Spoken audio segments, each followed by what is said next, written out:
31 अक्टूबर 1984 का दिन था। सुबह 7:30 बजे तक इंदिरा गांधी तैयार हो चुकी थी। उस दिन उन्होंने केसरिया रंग की साड़ी पहनी थी जिसका बॉर्डर काला था। इस दिन उनका पहला अपॉइंटमेंट पीटर उस्तुनोव के साथ था, जो इंदिरा गांधी पर एक डॉक्यूमेंट्री बना रहे थे और एक दिन पहले ओडिशा दौरे के दौरान भी उनका शूट कर रहे थे। दोपहर में उन्हें ब्रिटेन के पूर्व प्रधानमंत्री जेम्स केलिंगन और मिजोरम के एक नेता से मिलना था। शाम को वो ब्रिटेन की राजकुमारी एन को भोज देने वाली थी। उस दिन नाश्ते में उन्होंने 2 टोस्ट, सीरियल्स, संतरे का ताज़ा जूस और अंडे लिए थे। नाश्ते के बाद जब मेकअप मैन उनके चेहरे पर पाउडर और ब्लेजर लगा रहे थे तो उनके डॉक्टर केपी माथुर वहां पहुंच गए। वो रोज इसी समय उन्हें देखने पहुंचते थे। उन्होंने डॉक्टर माथुर को भी अंदर बुला लिया और दोनों बात करने लगे।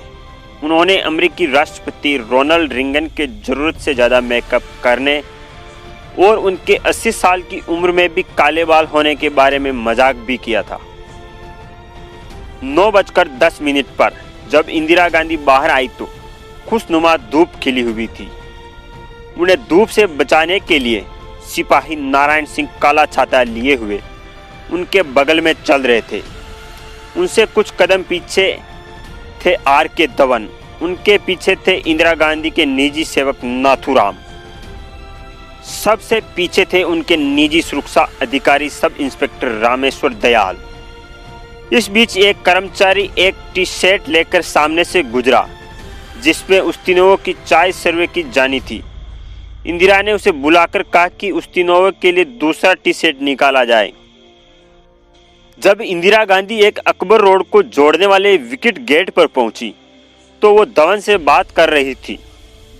धवन उन्हें बता रहे थे कि उन्होंने उनके निर्देशानुसार यमन के दौरे पर गए राष्ट्रपति यानी जैल सिंह को संदेश भिजवा दिया है कि वो 7 बजे तक दिल्ली लैंड कर जाएं, ताकि उनको पालम हवाई अड्डे पर रिसीव करने के बाद इंदिरा ब्रिटेन की राजकुमारी एन को दिए जाने वाले भोज में शामिल हो सके।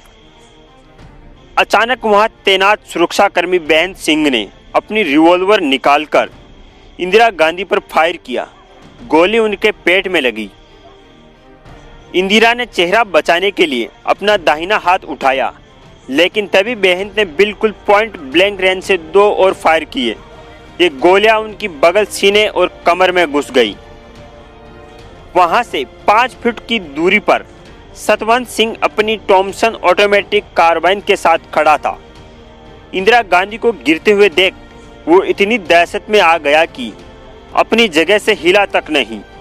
तभी बेहंत ने उसे चिल्लाकर कहा, गोली चलाओ। सतवंत ने तुरंत अपनी ऑटोमेटिक कार्बाइन की सभी 25 गोलियां इंदिरा गांधी के शरीर में डाल दी। बेहंत सिंह का पहला फायर हुए 25 सेकंड बीत चुके थे और वहां तैनात सुरक्षा बलों की ओर से कोई प्रतिक्रिया नहीं आई थी। अभी सतवंत फायर कर ही रहा था कि सबसे पहले सबसे पीछे चल रहे रामेश्वर दयाल ने आगे दौड़ना शुरू किया, लेकिन वो इंदिरा गांधी तक पहुंच पाते कि सतवंत की चलाई गोली उनकी जांघ और पैर में लगी और वो वहीं ढेर हो गए। इंदिरा गांधी के सहायकों ने उनके क्षत विक्षत शरीर को देख और एक दूसरे को आदेश देने लगे। एक अकबर रोड से एक पुलिस अफसर दिनेश कुमार भट्ट ये देखने के लिए बाहर आए कि ये कैसा शोर मच रहा है। उसी समय बेहंत सिंह और सतवंत सिंह दोनों ने अपने हथियार नीचे डाल दिए। बेहंत सिंह ने कहा, हमें जो कुछ करना था हमने कर दिया, अब तुम्हें जो कुछ करना है वो तुम करो। तभी नारायण सिंह ने आगे कूदकर बेहंत सिंह को जमीन पर पटक दिया।